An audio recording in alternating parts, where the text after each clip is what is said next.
నేనేది మీరు అంటే ఉస్మాన్ యూనివర్సిటీ టీజేఏసీలో ఆ రోజు అంటే అన్ని పార్టీ జెండాలన్నీ పక్కన పెట్టారు ఒకే ఎజెండాగా. నేను ఉద్యమం అందరికీ తెలుసు. Let me complete.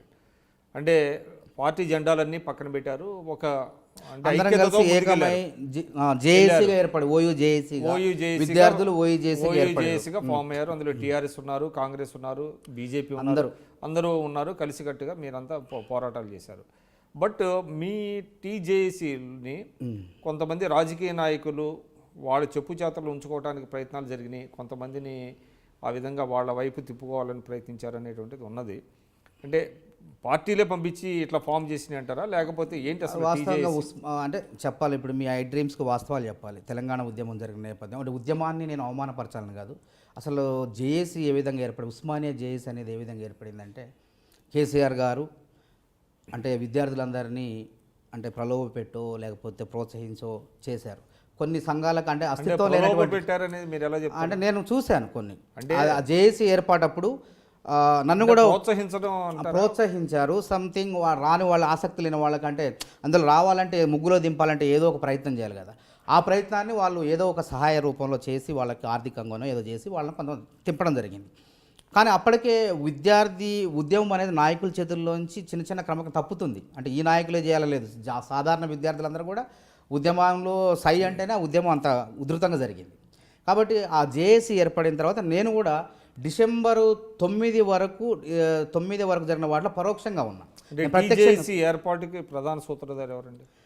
నాకు తెలిసి జేఏసీ ఏర్పాటుకు అంటే వాస్తవాలు చెప్తాను, నా ప్రత్యక్షంగా నన్ను కూడా సంప్రదించారు. శ్రీకాంతరావు అని గజ్వేలు చెందినటువంటి మాకు సీనియర్, ఆయన లాలో పిహెచ్డి స్కాలరు.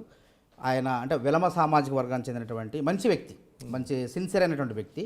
ఆయన వచ్చేసి అన్ని సంఘాలను కూడా కూడగట్టి ఇప్పుడు పిడమర్తి రవి, రాజారాం యాదవ్ వీళ్ళంతా, పిడమర్తి రవి బహుజన బీఎస్ఎఫ్లో ఉన్నాడు, బహుజన స్టూడెంట్ ఫ్రంట్లో ఉన్నాడు.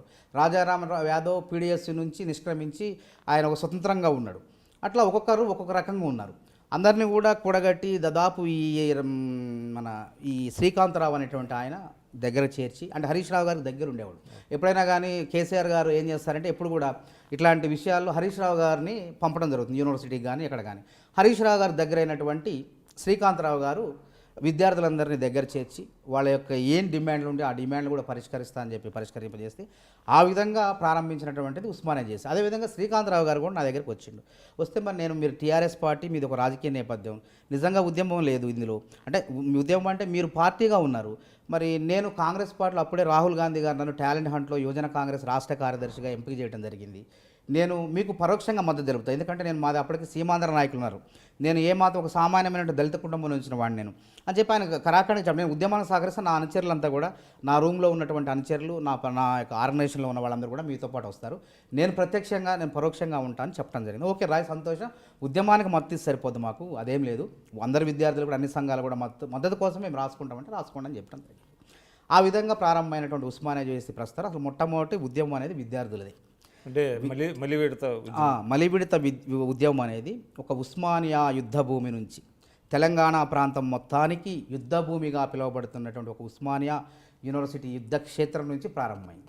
ఆ తర్వాత ఉద్యోగులు, సకల జనులు, సబ్బండ వర్ణాలు కూడా ఉద్యమంలో పాల్పంచుకున్నాయి, విజయవంతం కావడం జరిగింది. ఒక వ్యక్తిది కాదు, ఇది అందరిది, 4 కోట్ల ప్రజల ఆకాంక్ష అనే విధంగా. ఆ తర్వాత రాజకీయ విభేదాలు వచ్చి టీజేఏసీలో రకరకాల డైరెక్షన్ విద్యార్థుల మధ్య అది ఒకటే, మేము కూడా అభిప్రాయ భేదాలు రావటం జరిగింది. ఉస్మానియా జేఏసీలో వాళ్ళు కొంతమంది టీఆర్ఎస్ భవన్ నుంచి నిర్ణయాలు తీసుకోవటం, మేము గాంధీ భవన్ నుంచి మేమున్నాం, గాంధీ భవన్ నుంచి నిర్ణయాలు కాదు మేము అనేది చెప్పాం. సుమన్తో కూడా, నాకు పిడమర్తి రవితో కూడా వాగ్యుద్ధం జరిగింది ఒకనొక సందర్భంలో.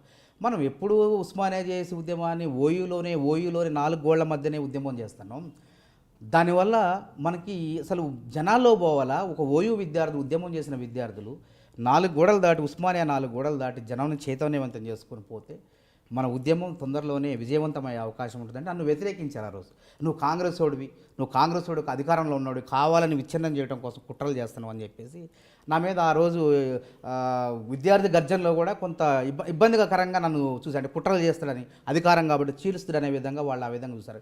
కానీ నేను చిత్తశుద్ధితో కూడా చెప్పడం జరిగింది, మన విద్యార్థి ఉద్యమం అనేది ఒక రాజకీయ పార్టీ ఆదేశిస్తేనో ఇంకొకళ్ళు కదలమంటే కదలటము, ఆగమంటే ఆగటం ఉండకూడదు.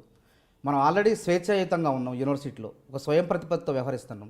ఉద్యమాన్ని మన ప్రజల 4 కోట్ల ప్రజలంతా కూడా మన వైపు చూస్తున్నారు.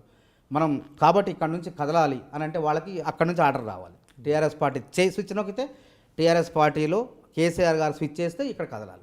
మీరు చూస్తున్నారు ఐ డ్రీమ్ న్యూస్ని. మీరు చూస్తున్నది ఐ డ్రీమ్ న్యూస్. అంటే కళలని నిజం చేస్తూ ప్రజలకి నిజాలని కళల ద్వారా తీసుకొచ్చే ఐ డ్రీమ్కి మై బెస్ట్ విషెస్. మీరు చూస్తున్నది ఐ డ్రీమ్ న్యూస్. మీరు చూస్తున్నారు I dream channel. For more videos, please subscribe I Dream. మరిన్ని వీడియోల కోసం ఐ డ్రీమ్ని సబ్స్క్రైబ్ చేయండి. Please subscribe I dream. And I'm very much satisfied with the way interview went on. Kindly subscribe to I Dream. For more videos, subscribe to iDream. And loads of fun entertainment and content. Do watch iDream.